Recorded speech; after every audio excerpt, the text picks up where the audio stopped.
so great to be here. Good to see you guys. Look at you guys, man. You're a good-looking group. This is awesome. Well, I already got in trouble when I walked in the room. My mom's like, "You didn't call me." So I got busted. For these who don't know, that's my mom over there. So. And that man in the back is my dad. So the Jim and Carol Gove. And, funny side story before I start. When I got into real estate, I remember calling them all day, every day. What about this? What about this? What about this? I have a question about the lockbox. How to use the MLS? I think after like 3 weeks, my mom said, "You're wearing me out. Like, I'm exhausted." She goes, "How could anybody have this many questions?" But I am definitely one to like take immediate action, like to get it done. Like, I think in Hawaii, I was with Monday. I was in Hawaii. I was with Chris Okamura. And it's like, we need to do a meeting next month with Nate Butcher. He was at P-Card. He killed it. How'd Nate do last month? And he goes, "Oh, yeah, I'll make that happen." I just picked the phone. I'm like, "Nate, can you come to Hawaii?" "Yeah, man, I'll be in Hawaii." "Okay, boom, here, talk to Nate." I get the phone. He goes, "Man, you don't waste any time." Like the principle, write this down, of massive action, of taking immediate action and taking math. Like, I just do it now. Go. If you think about it, do it, if it's a good thing. And a lot of people just stay in their head. Tony Robbins says you stay in your head to death. So I'm going to dive into my topic, and we're going to put this gently on the wall. By the way, I hope JJ's your lender, but if he's not, find a great one. But you should be on the phone with your lender every day. If you're at an open house and you're really connecting with someone, and they go, "Have you talked to your lender yet?" He goes, "Yeah, I talked to my lender." I go, "Oh, when did you talk to your lender?" And they go, "About 4 months ago."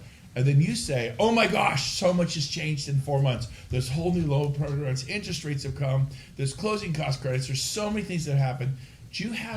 I want you to talk to my lender." "Well, we love our lender. He's done the loan for my parents, my sisters, us." I got it. But I'm telling you, he's the number one lender in all of Sacramento. His rates are usually a quarter point less. His closing costs are usually $3,000 or $4,000 less. What if you saw $3,000 on the sidewalk? Would you kick it or pick it up? Like, well, I'd pick it up. I go, would you genuinely be excited? Like, literally one day I was at the park and cash was blowing across the park, like $20 bills and $10 bills. But I was a grown man going boom, boom, boom, boom, like, like, and I don't know, it's like $180. I'm looking around, there's nobody around. I'm like, yeah, score. I was pumped over $180. Okay, so here's the deal. $3,000 is a lot of money. I can promise you this: if you'll have a discussion with my lender for 60 seconds, your lender will lower the rate probably a quarter point, and the closing costs $3,000 or $4,000 to compete. They will sharpen that pencil, the one you love. And you think, well, what's a quarter point? Well, let me tell you what a quarter point is. Over 30 years, it's like $30,000. So we're not talking about $3,000. We're talking about $33,000. It's a 60-second phone call to my lender, JJ. Would you at least just have a discussion with him? Again, go back to your lender. Use your lender. But when you tell him you talk to JJ Mack, he's going to go, "Ooh, I got to compete." And your rate's going to come down. Your closing costs are going to come down. How do you think people respond to me in an open house or anywhere when I talk to them like that? Do you talk to people like, "Well, I don't really care who they use"? You're new. Right? You're new. Because you will get to the end of your escrow and they're like, "I can't reach Cheryl." Like, "What do you mean you can't reach her?" Like, "We can't reach her. We haven't seen her in a week." "Where's Bill?" "He went to Mexico." "Oh, on vacation?" "No, he fled the nation." Like, he's out of here. I've had these things happen, and you definitely want to have your lender and your title company and your escrow officer when you can. You fight for your general contractor because he's going to do it right. You fight for your painter. And they're not perfect, and when they do it wrong, they'll fix it. You fight for your home inspector. They miss something, they fix it, right? And when they go find one, and they're like, they miss it, oh, tough. But when they use mine, and I go, "You missed this." He's, "Yeah, I missed it. I'm going to fix that window. Don't worry, I got it. I'm going to go fix the hot water here, and I'll strap it myself." And so, those things happen. So I just want to tell you, you and your lender need to be like this. You need to talk to your lender constantly. And same thing with your escrow officer. And same thing with your title rep. You say, "These are your team." "I don't have a team." You have a team. You guys online, you have a team. Well, the thing blinked at me when I did that. I like that. So here's the deal. You all have a team. You have a transaction coordinator, you have me, you have John Jennings, you have the people in this room, you have your stager, your photographer, your painter, your person who cleans up. Well, I don't do that much. Assemble your team. Meet with your team at Panera Bread in 2 weeks. That means you get your title rep over there, get your mortgage officer over there, give them a couple weeks notice. Go, hey, we're going to have a meeting team, your general contractor, and they all refer you. Go, let's love on each other. Well, this is a tough market. Yes, it is a tough market. Come together. Come together and step up and just say, we got this, right? Because there's trillions of business being done, trillions of dollars, not billions, trillions. And the market is massive. People are thriving and succeeding right now. And if you're like, it's hard, look at my shoulders, they're slumping down. What you focus on expands. You know what? And I'm not going to deny that it's not a tough market right now, but you're going to step up, put your chest out, and go, let's get it on. Let's get it on. Could you talk to 20 people today? You could. Will you? I don't know. Write this down. Ready? Here's why you're going to make it or fail. Hunger is your number one asset. Hunger is your greatest asset. Hunger. And some of you are like, I don't know if I'm willing to do that. You ain't hungry. You're not desperate. You don't want it bad enough. So today, I love doing mindset and all this kind of stuff. I'm going to stop. I'm going to go into actual practical, like, here's how you get it done, some tips to help you sell more. Ready? And I'm going to attempt to do this in kind of a fun way. So instead of just, here's how it's done. So here we go. Who could tell me what this is? It's a box, a rectangle, a square, right? And then who can tell me who this is? That's your buyer. No? Buyer? That's a good one. Could be your buyer. Your buyer's in a box. What else could this be? Your rescue officer, your mortgage broker? Steve said it's you, yourself. You are right. This is you. This is you. This is your buyer, right? Outside the box. And right here, let's see if I can do a little drawing. That's really bad. That's a champagne flute. Okay? This is your buyer with champagne taste and a beer budget. Right? I just was in Tahoe wanting to buy a second home for my family. And I'm like, this is terrible, right? And I wanted, how many of you want the ugliest $300,000 home, $500,000 home, $1 million home, $5 million home, like the worst home for your money? Nobody. It doesn't matter whether you have $250,000 to spend on a condo, $500,000, $1 million, $5 million, 20. One of our EXP agents just sold a place in Florida at $22 million. And the guy got it for $19 million. And he's so excited. Like, that's a different kind of buyer, right? but he didn't want to spend more than $20 million. But it was a $22 million home he got, and he's able to get it for $19 million. Everybody at every possible level. I was in Incline Village. I want to be a resident of Nevada, right? Incline Village, a little piece of Tahoe, but because of that, it triples the price of everything. Literally tripled, and then it was like, like a wet dog lives here. For a crazy amount of money. And I remember being depressed after looking at property there. So everybody has champagne taste on their budget. So your buyers put you in a box. So how do they put you in the box? Make sure they can see this online over here. How do they put you in a box? Anybody want to guess? I'll give you parameters. Parameters, okay. So Barry, give me an example of a parameter a buyer would say to you. I need to live in Orangeville. Okay, so Orangeville. Okay. I personally have never had a buyer say that, but I'm just saying, it's usually Granite Bay, Folsom. But hey, to some people, Orangeville is the toast of North Highlands, of Citrus Heights, It's like, woo, moving on up, Orangeville. For those of you online, Orangeville is not our best city. Now, for those of you that live in Orangeville, I'm sorry, it's true. Now, okay, so Orangeville, how about they can give you a city. What's another way they put you in a box? Price. It's got to be no more than $500K, no more than $750K, no more than $1 million. Do not show me anything over $1 million. And now, if you're Orangeville, you're doing okay. You can find stuff, right? But if it's GB, Granite Bay, or EDH, El Dorado Hills, right? So that's funny, Barry. So told you we'd have fun today. So price is one way. What's another way they put you in the box? Square footage and Menu. I was at Starbucks. I was screaming and yelling at you inside. You just drove by like this. You totally like watch the hand. You didn't. Did you know I was in there? I'm like literally by the window. You drove right by.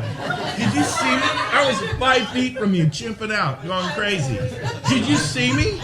You did. You totally You did.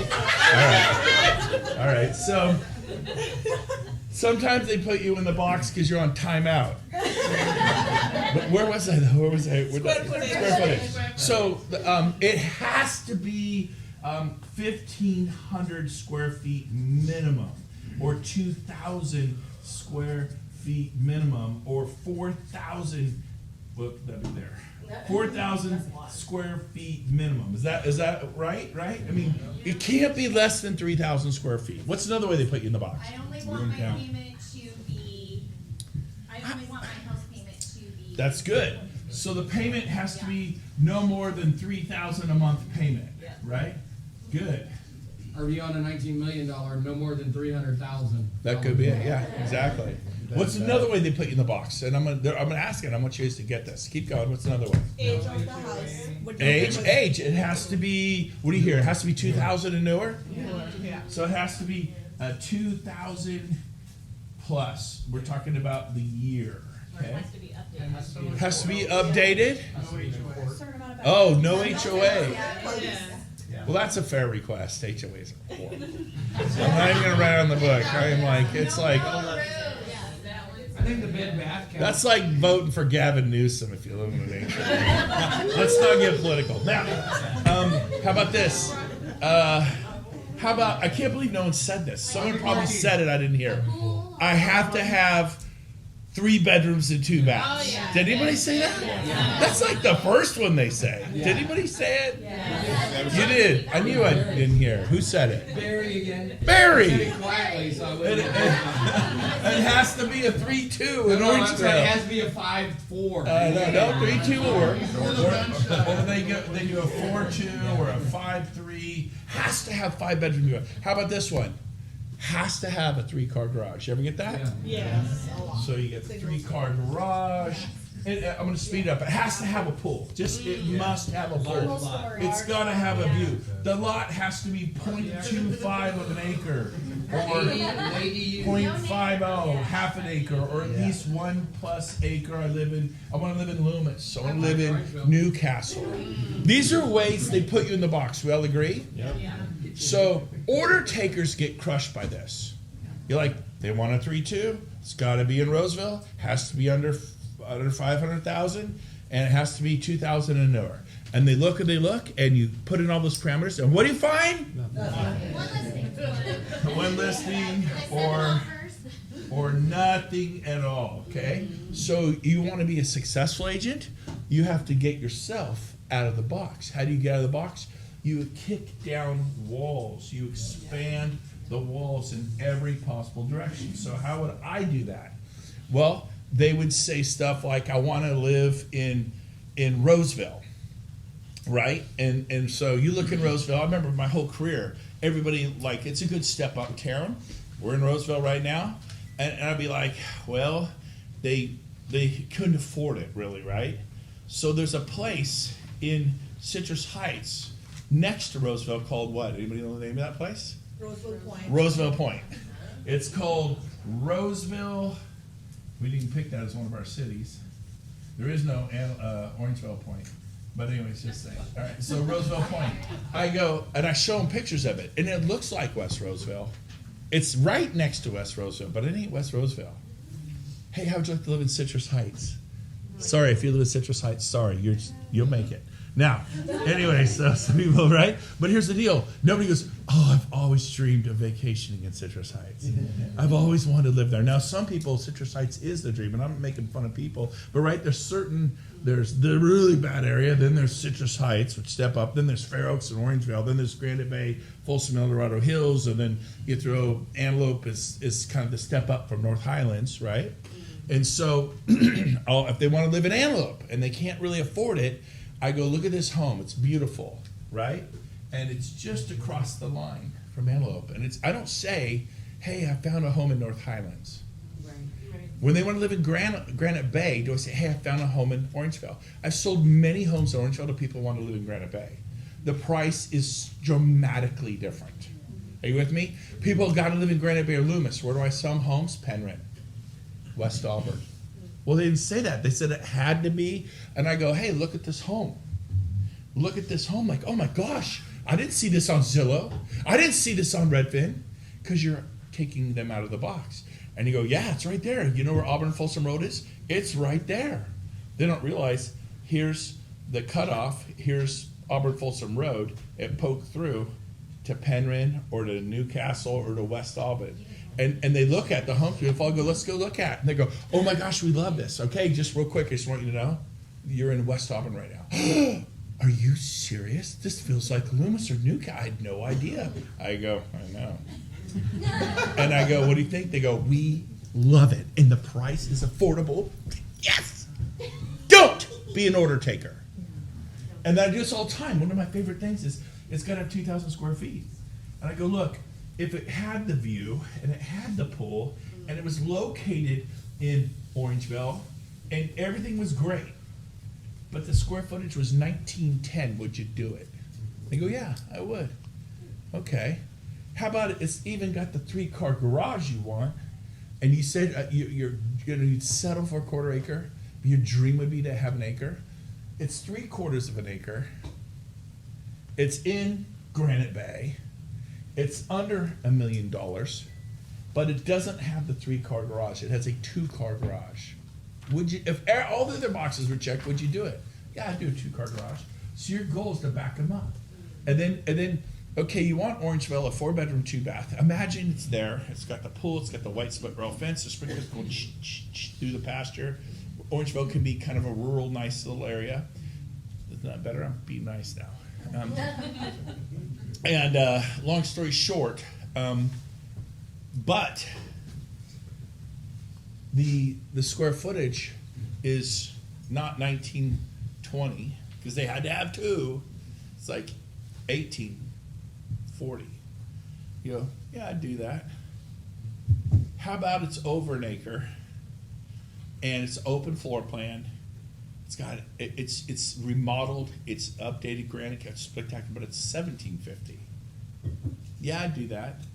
How about 1650? No, I wouldn't. So now I've taken them from 2,000 square feet, which was over here. Now that's 2,000 and newer the year. I've taken them down to 1,700 square feet. All the order takers were listening to them, and they're shopping in Orangevale for 2,000 or more square feet. Is there a difference in the price of homes and what's available when you drop it to 1,700? Yes or no? Is it easier to find homes with 2-car garages than 3-car garages? If it had everything you wanted and room to put in a pool, but there's no pool, but it had an incredible view. It's in Loomis. It's got your school district. It has, you want a 2,000 square feet, it's 2,300 square feet. And you want a 2,000 newer, it's 2016. Corporate transfer, the home is lights out. Would you buy one? I know a pool's an absolute must. You said you have to have it. Remember, they're putting you in the box. You're in the box. They're laughing their heads off with champagne, right? And then you go, would you do it if there was room to put in a pool? Maybe you could put it in 2 or 3 years, a year or 2 or 3. Would you do it? They go, yeah, I would. This is someone who said it had to have a pool. Is it easy? If you got rid of that parameter, are there more homes to show them, yes or no? Yes. So now you get rid of the pool. You do the same thing in the view. I back them off. What if it had everything you want, but the home was $1,050,000? Would you look at it? Because we can always offer $900,000, right? Keep it under $1 million. Yes, I would. That person. Well, you ever had a buyer says, "Do not show me homes over $700,000." I got it all the time. Don't show me homes over $1.5 million. Do not show me anything over $300,000. I don't want to be tempted. But you're looking and there's nothing to show them. It's an inventory issue, correct? Yep. And you go, well, what if it had everything you want, I mean, the view, the pool. It's in El Dorado Hills, epic view, epic pool, waterfall. You got to paint a picture for them. But it was $1.1 million. I'm thinking we could still offer 9, maybe get them down 100,000 to $1 million. Would you let me show it to you? Yeah.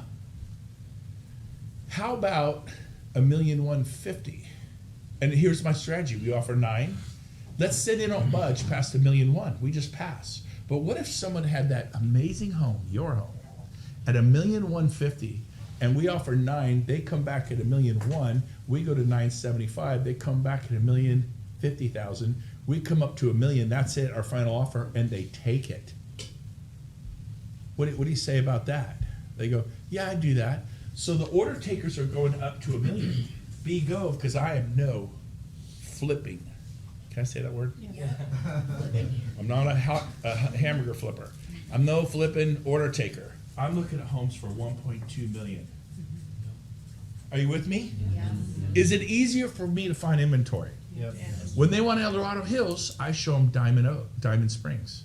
I show them Rescue. I go, I find homes and rescue. Here, so here it is. Here's El Dorado Hills, and here's Rescue. It's a little tiny town next to Rescue. What's Penryn? A little tiny nothing that looks like Loomis. They want Loomis, but you show them Penryn. They want Newcastle, and you try to make them happy. You guys got to get. Are you getting this? Absolutely. But you show them West Auburn. You like? I had no idea. Yes. Would you say that buyers may know roughly what's on the market, but they might not be clear as to why they want it and exactly what's available? I think buyers are pretty clear on what they want, and they're putting themselves in a box. I remember homes I bought over the years. I go up to, right, like I have a certain threshold for what I want to buy in Tahoe, and I didn't allow them to show me my stuff above, and I was depressed with what I saw for what I thought I would get, right? And so it is your job to go, when you're all done, even when you do this, sometimes I'll get you, Drew. Sometimes you show them, they want Folsom or Great Bay, you show them Orangevale. I did that trick. Sometimes they want up to $1 million, you show them stuff up to $1.2 million. You did that trick. You do everything, and they're not tricks. First, look for exactly what they tell you. Go ahead and be in the box, right? Mm-hmm. But when there's nothing there, what do? Get out of the box! Get out of the box. Blow down these walls and earn your money. And they will be excited. I've sold some. So here's what I do. You ever show property to someone and you got 4, and the one they really want, you didn't realize that there were huge power lines. I've had that happen to me in Granite Bay. Massive power lines. And you can hear it. You go in the backyard, it's like, and they're like, oh, do you think that would affect my kids? No, your kids are already dumb. Right? I met your kids, like, they can't get any worse, They're like, my kids watch this stuff, right? They're like my kids. No, but anyways, so I told you we'd have fun here today, right? But I know. So yeah, I'm thinking of all kinds of stuff. Stop.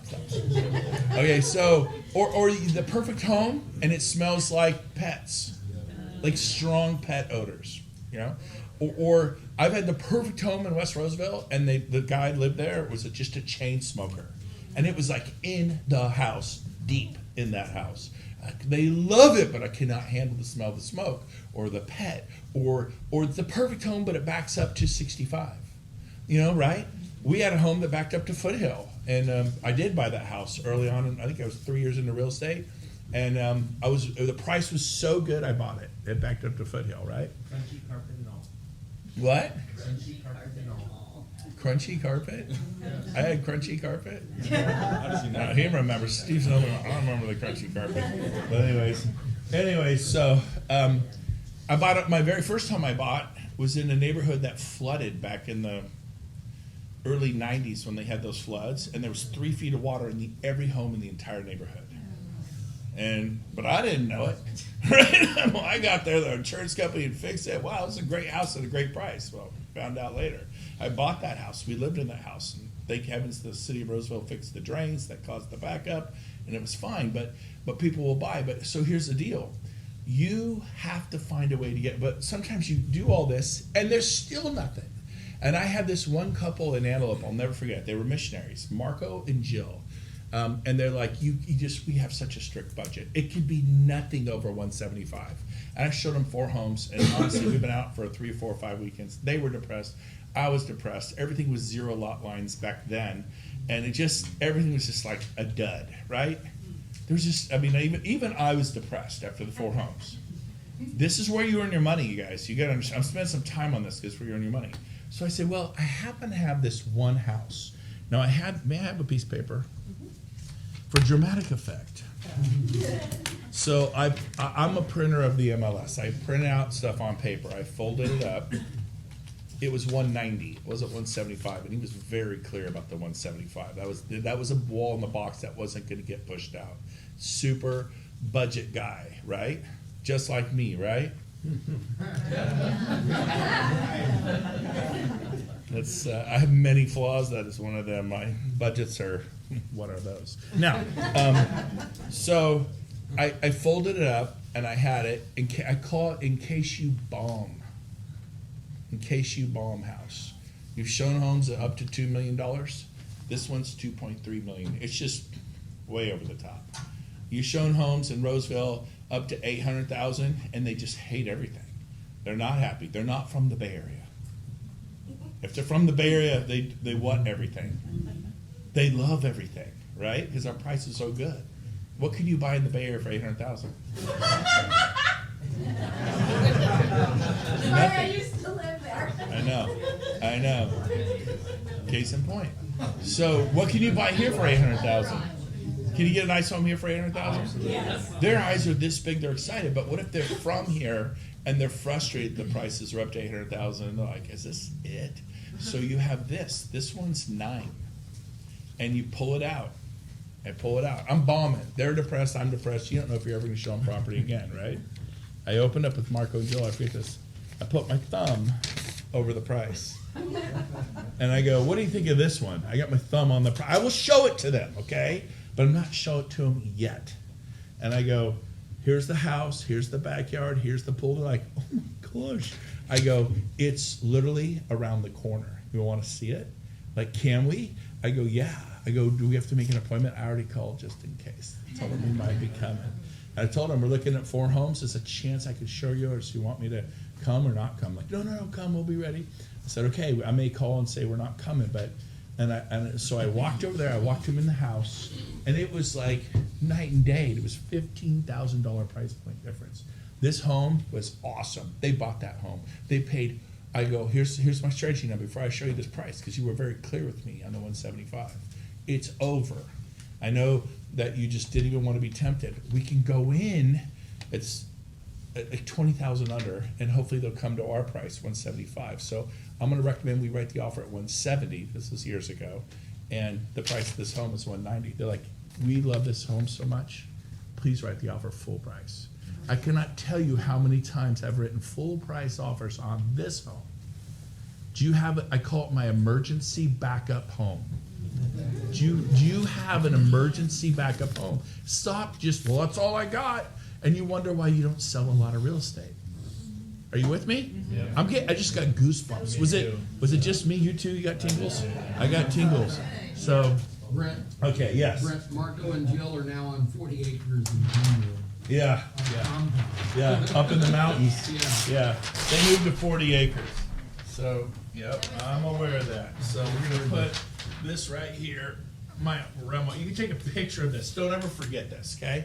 So where's my phone? Right. Yeah, go ahead. I got time. I spent a lot of time on that, but you don't know. People like, I can only find 3 with the pool. Stop looking for pools.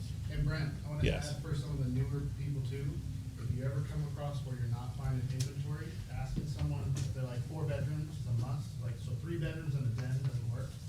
Because in California, it has to have a closet for it to count as a bedroom, right? It doesn't mean that it doesn't have enough rooms for the 3 people. A lot of times they're like, "I need an office." I'm like, "You need a closet in your office?"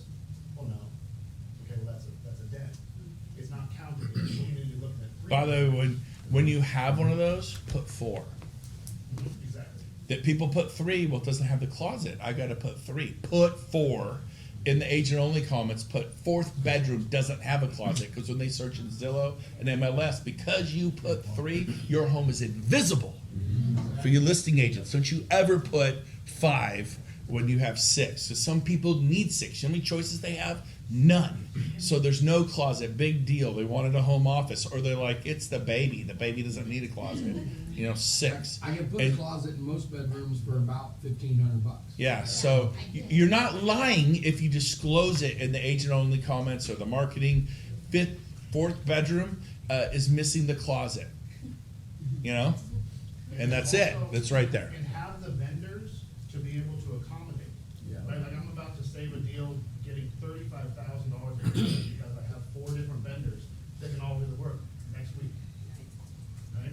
And I put it all together because I had those people have the knowledge. But if you don't go and get those relationships and have that knowledge, you will. Yeah. Okay, we're gonna move on. Can I say What? one quick thing? What? Yes. Is this training good, you guys? Yeah. Okay. So Brent has these scripts where? In his subconscious. So you're hearing them and you're going, wow, that's amazing. And we're all inspired. But the question is, how do you execute it when you're with the prospect? The question I want you to ask yourself is, how do I put what he's saying in my subconscious? And the answer is, you go to the YouTube channel and you watch this 7 times. Yeah, this will be posted. What I just did. If on you the will YouTube watch this 7 times, yes, we're always, of course, inspired by Brent. That's why we all came, to get inspired. We're getting inspired. But if you can put these ideas in your subconscious, then you can execute it and close these deals. So you go to the YouTube channel. This is the note you make to yourself. I'm going to watch the recording 7 times. So I'm being clear in what the request is. So does that mean everybody in this room is going to do it? No. But you can. Yeah. And if you do this, this will make you a ton of money. Because Yeah. this is beyond gold. So, hunger is your greatest asset. Hunger will drive you to the YouTube channel, and you'll watch it 7 times. You'll take notes. You'll hit pause. You'll say, "Hey, let's get together Friday night, have a pizza, and have a viewing party." How many times? Well, James isn't here, but we used to sit in my office and watch EXP videos Friday nights. We thought that was cool. And you know what? It was cool. Now, who could tell me? Thank you, Eric. That was very good. Who could tell me what that is? Infinity around. I call it going subatomic. I call it atomic. And what do you mean? Like, who could tell me why this applies to real estate? So I'll show you. Bingo. Right. One guy got it in the room. Say it louder, Johnny. Showings. Showing. So here's your first home you're going to show, and here's another home. Here's a home. Here's a home. Here's a home. Here's one out in Lincoln. Here's one back in boom, a home and a home. You got I don't really see we don't have that many anymore, right?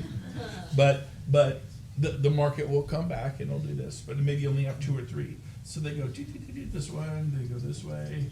It kind of makes sense to kind of follow, and you put it in your Tesla, and it tells you this is the best way to go for efficiency. We got them all mapped out, and this is what you do. This is how you go broke in real estate. This is how you starve. This is the most efficient way. It's good for the greenhouse, good for the carbon gases. I'm sorry, when you show property for half a year, every weekend, it's bad for the greenhouse. Your carbon footprint, you stinky. Okay, so here's the deal. You want to do it right. House number 1 is the worst home of the 7 you got to show. You go over here, all the way out to Lincoln, off 12 bridges, and it's your second worst house. Then you come all the way back here out to West Roseville. It's your 3rd worst house. Like, I like to show bad $1 million homes. I like to show nasty condos. Why? Because I call them attitude adjustments. Write it down. I love especially $1 million homes. They're like, oh my gosh, they want this. What happens is it helps them appreciate the good one. Are you with me? Yep. So I like this one. Bring your tool belt. Buyer gets to pick carpet and paint. What does that mean? What does that mean? It means we have animals. They've defecated everywhere.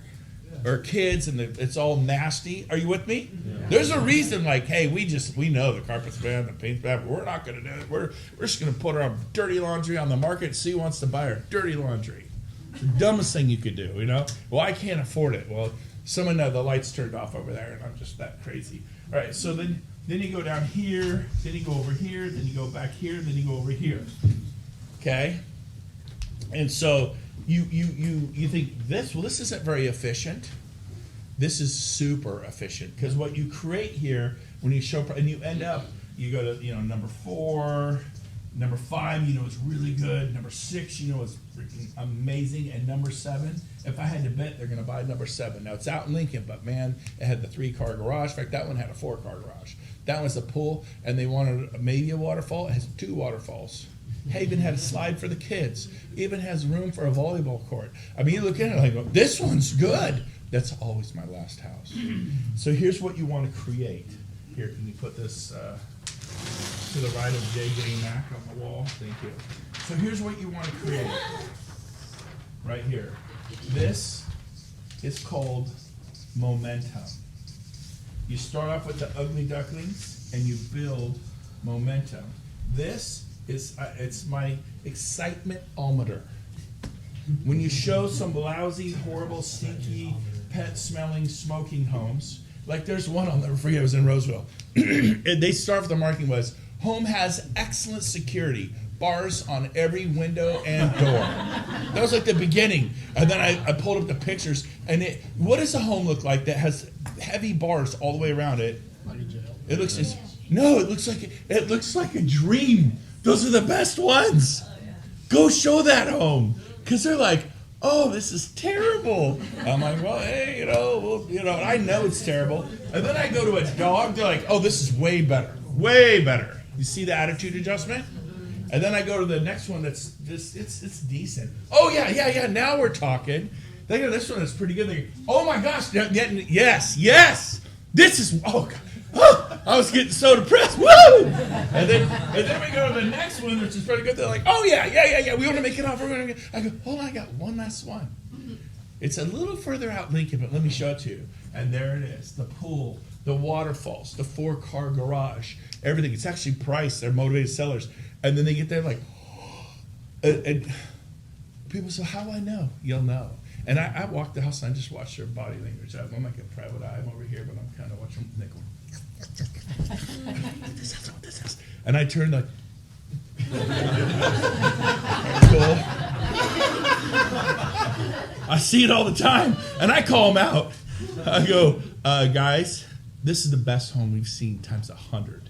You go, yeah, that's pretty good. I go, no, I saw your wife just now. She was pumped. Yeah, we're like, she's buying this house.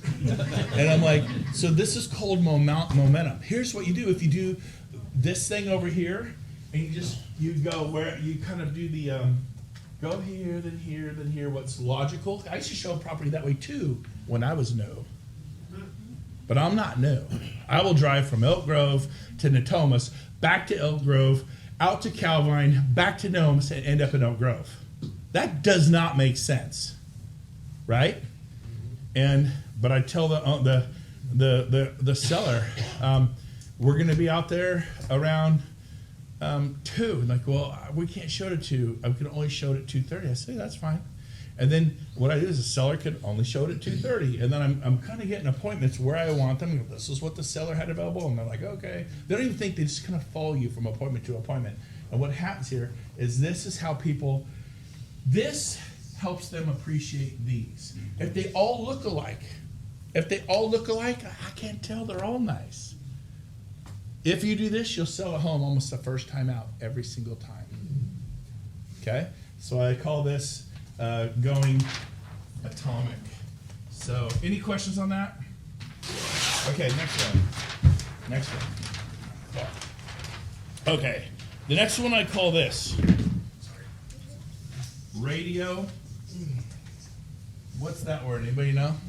Active. Active, good. Radioactive, but not the word. Silence. Radio silence. Who could tell me the number one complaint of a seller, not a buyer, of a seller in real estate? Barry. Communication. Communication. by the way, it's the number one complaint of any industry, of any client-customer relationship, time after time after time. Communication. It just, I don't got anything to tell them. Call them. Hey, haven't heard from any agents at all. You have something to tell them. Hey, I called the agent who showed it last week, and they did buy a home. They bought this home at this price. It had another 500 square feet, and it came on the market 3 days after us, and it had a pool, and it was the same price we had. It's a fluid market. They're like, oh, that makes sense. But you communicate, or you go to the MLS if you're a seller, and it says, do they still have public and agent and public tags? Like, what do they call it? No, not the remarks. The little ticks on who looked at thing. How many agent? How many public have seen it? The count is it agent count, public count? What is it? It's agent count and client count. Client count. Thank you. We got it. Am I the only one not selling right now? You guys should all know that. I've been out for 6 years, okay? They're like, oh, you're outdated. Bull. These principles, nothing changes. It worked 20 years ago, it worked 10 years ago, it worked 5 years ago, it works now. You know, you keep doing what you're doing, you'll be bounced out of here serving snow cones at Dairy Queen. Now, so here's the deal. Radio silence. You call your seller and go, hey, we're up to, and I just add them together. So you look at agent count, 277. Client count, 147. Add up, we're up to 420. I didn't add it to you, but we're up to 423 hits on the MLS, which means 423 potential buyers and agents have seen your home. My marketing's working great. I'm so excited. Hopefully we'll get a bunch of sales this week. And they'll call me back, well, I'm really concerned because we haven't had anybody in a week. I go, you know what? This is a big red flag. I'm super concerned too because my marketing's working. The pictures are top notch. By the way, I'm a minimalist. I don't just show the hallway, the toilet, the like every picture should be. I'm like less is more. I'll do 10 pictures, not 100, right? I do 1 or 2 angles of the family room, not 9. You know, like come on, marketing brochures. Quit putting 100. I don't believe in 100 pictures. So if the picture's not like boom, good. When I get these photographers, they take a picture of the home and it's asphalt and then house. And if you look at the picture, half of it is asphalt, and they put the tar because there were some cracks. So you have varicose veins, little green line, house. This is a professional photographer. I call him up and I'm just like you're a photographer. This is unacceptable work. Take your frame and lift it. I want to see maybe the sidewalk, the lawn, the house, and I want to see half my frame filled with blue sky. Don't you ever show me the asphalt again. That bugs me. Did I mention that? I mean, I get like, you're a photographer. This is not okay. And I want 10 shots of the front. I'll pick the best one. We do 1 or 2, and then the homeowners. I'll walk through their house. Every single light has to be perfect. Every light. If these are all bright white, one's blonde, warm, take it out, put it in bright. If 7 of them are warm and then 1 or 2 are bright lights, take those down, go find the warm ones, they must match. You go to the bathroom. The bathroom they've got all the round bulbs on there, whatever, and there's dust that has settled on them, and it's nasty looking. Now you can calm them down. I'm just like, unscrew them, throw them in the trash, put up some brand new light bulbs. It wants to pop. You need your house to pop. Are you with me? Yeah. And you got to be a little bossy once you get the listing signed. If you do these things before the listing signed, like you crazy. I'm not replacing perfectly good light bulbs. It doesn't matter. It matters. And I go, the home's vacant. You're in Granite Bay. You're safe. These blinds, they stay open the entire time. These lights stay on 24/7. The music, I tape the light switches shut. Do not shut off the lights. Agent's like, oh, I'm going to do everyone a favor. You ain't doing me a favor. You ever drive by the builders' model homes? They're lit up at midnight. I'm the guy at midnight going, I love to live here. Ooh, I'm looking through here, driving, look at it, it's glowing like Camelot. I'm marketing 24/7. Don't you turn the lights off. Well, I want to be good to the environment. Your home on the market for half a year is not good for the environment. Like, I walk in, it's 100 degrees in the house because, well, it's vacant. I mean, okay, well, put it to 85. Is 85 okay? No! 85 degrees is not okay. It's 68 degrees. They come out of the heat. It's like, oh, God, it feels so good in here. Yeah. It's 68 the entire time. In the winter, it is 72, warm and toasty the entire time. The music is on. The music's on. Lights, camera, action. Quit putting stuff on the market. Get the newspaper off the roof. Get the newspaper off the neighbor's roof. Knock, knock. I go over there. Hey, I'm trying to sell the house over here. Is it cool if I get a ladder and take off I think, what do you got, 18 up there? That's got to be a record. Is it cool? Would that be okay? All right. Thank you. And by the way, I noticed your lawn's can I send my lawn guy to mow your lawn? Would that be okay? I'm into that. Okay, cool. And I noticed you have a boat that you park in your front lawn. Looks like you fish for tuna. And it's a 40-foot trawler. Very nice. You find that stuff in Orangeville and North Highlands. And just saying, that's if you want to know where the tuna trawlers are. Orangeville, North Highlands. I've seen them in Antelope. So they go, I go, I speak at the truth, do I not? And I go, I will pay to have your motorhome relocated. Like, well, that's my motorhome. I go, dude, that motorhome's a boulder, a bounder. Those are built in the 70s. It's a square box and hasn't moved in a decade. I move boats. I move motorhomes. There's a trash pile 5 doors down because every once a week they pick up the trash and there's a stolen bicycle on the trash pile and there's a refrigerator and it's there. I pay someone to get rid of the trash pile 5 doors down. You're kind of intense. Yes! You want to win or do you want to get buried? Are you with me? I did way too much on listings. So I got to keep going. But man, lights, camera, action. Open the blinds. Have a lit up. Turn on the music. Put every light on. And then never go vacant. You could do a light staging. The kitchen, the family room, the master bedroom, a little bit in the bathrooms. The kitchen, the little kitchen table in the kitchen, the family room, the master bedroom. You can leave the other rooms empty if you want. But you have to do that. I don't know how to do that. Then get with someone who knows how to do this stuff because I guarantee you it's easy to do. Radio silence. Your buyers. Text them every day. Hey, working on a letter. Anything. Just text them. Send them a message. Communicate with the people who wrote offers on your listing. I haven't heard from my seller. What's going on? I can't reach them. And then take away their power. You're welcome to withdraw your offer. I'm so sorry, I can't reach them. Or they said they won't look at offers till Monday night because I'm in Tahoe or Monterey. And I would say, John, tell me you refuse to look at offers till Monday night at 8. And he goes, well, I go, the longer we wait, the more offers come in. Offers have what? Babies. They have babies. And if we have multiple offers and a bidding war and people are fighting over your home, is that going to help you or hurt you, John? Help. So I'm going to recommend you don't look at offers till 8 o'clock Monday night, okay? Okay. In fact, forbid me, say, under no will I look at this. Under no circumstance, Brent, show me any offers before 8. Now, I coached him to tell me that, but is that in his best interest? Yes. Is it also in my family's best interest? I'm at Tahoe for the weekend. That's okay. It's a win-win. Is it in the seller's best interest to wait, or is it to jump at the first one? What is it? Wait. To wait, because the offers just get what? Better. Do you have any offers? Yeah. I'll grab a magazine. Right here. Right? I got an offer right here, baby. Oh my gosh, is there time? You better hurry. We could be there in 2 hours. Okay, I'm waiting 2 hours and 30 minutes. What do I have to do? I go, write your best offer. You call me from the front lawn. Tell me if you're writing it, and I will wait. If I don't hear from you by 2:30 today, I'm presenting that offer, and we're going to go. Now, if I told them we're going to wait till 8 Monday night, I'm not doing that. Are you with me? Yeah.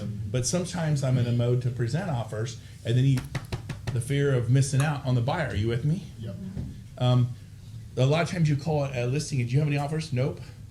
Do you have any offers coming in? Nope. Your seller motivated? Yep. You always think that's good. As a new agent, that's very bad.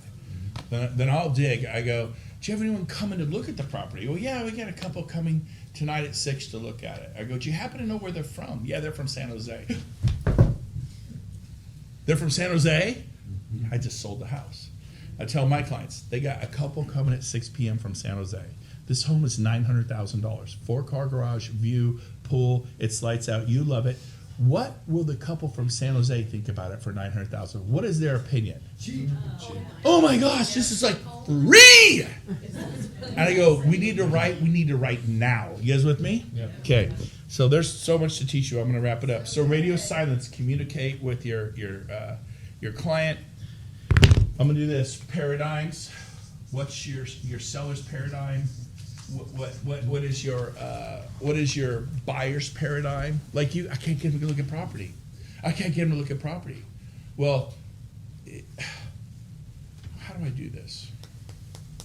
At their experiences, the last time they looked at property was 10 years ago, and their agent took them out from 9 in the morning till 5 in the afternoon. And they think looking at property is like a 8-hour process. Are you with me?